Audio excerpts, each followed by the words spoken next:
Shopping মানে কি বলবো তোমাদেরকে, যাওয়া হচ্ছিল না, করে করে যা করে হলো।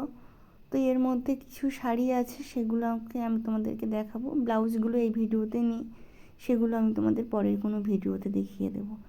তো এখানে কিছু শাড়ি আছে অন্যদের দেওয়ার জন্য, আর কিছু আছে নিজেদের জন্য। এটা যেমন দেওয়া হয়েছে আমার দিদি, হচ্ছে তার শাশুড়ি মায়ের জন্য, দিদির শাশুড়ির জন্য এই শাড়িটা যেমন দেওয়া হয়েছে। তারপরে এটা আমার মেজো মাসিকে দেওয়া হয়েছে আর কি। তো এইরকমই আরও কিছু শাড়ি, এটা আমার মায়ের জন্য একটা কেনা হয়েছে। আর মা আরও কিছু হচ্ছে কটনের বা বাড়িতে পরার শাড়ি, সেগুলোও নিয়েছে। আগে পরে করে কেনা হয়েছে, যার জন্য সব শাড়ির ভিডিও এখানে নেই। তো যেগুলো একসাথে ছিল মোটামুটি ভালোর মধ্যে, আমি সেগুলো দেখিয়ে দিলাম। এই একটা কিনেছি, কিন্তু এর নামটা কি জানি না, জানো তো। আর শাড়ির নাম সম্বন্ধে আমার কাছে জিজ্ঞাসা করবে না, কারণ আমি খুব একটা মানে জানি না, বুঝতে পারি না। এই অর্গানজার এই শাড়িগুলো তো এবার খুব উঠেছে, তো এই জন্য এটাও একটা হচ্ছে নিয়েছি।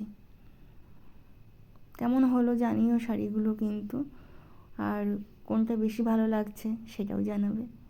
আর এই একটা শাড়ি, দাম সব কোনোটারই বেশি নয়, ১,৫০০-এর মধ্যেই সব রেঞ্জ। তার থেকে কম মানে বেশিটা বললাম যে ১,৫০০-এর মধ্যেই আর কি। তো এই চলো, পুজোর শাড়ি মোটামুটি হয়ে গেল। এবার তার সঙ্গে আমাদের সব সময় না নিলেই না চলে না, যেটা সেটা হচ্ছে নাইটি। তো এখানে আমি আজকে দেখাবো কিছু নাইটিও দেখাবো, কারণ সারা বছরই নাইটি লাগে। তো পুজোর সময় এই সময়ও কিছু নাইটি হচ্ছে নেওয়া হয়েছে। যেমন হচ্ছে এই একটা, পরপর দেখো দেখাচ্ছি,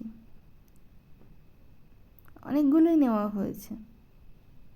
এটা একটা, আর এর ভিতরে দিদার নাইটিটা নেই, যেমন ওটা পরে কেনা হয়েছে। এখন দিদা তো এখন শাড়ি পরে না, আর বাইরেও বেরোয় না, বাড়িতেই থাকে। তো ওই নাইটি পরে, সেই ছোটো ছোটো নাইটিগুলো সেইগুলোই কেনা হয়েছে খুঁজে খুঁজে দিদার জন্য। চলো তাহলে ভিডিওটা এখানেই শেষ করছি।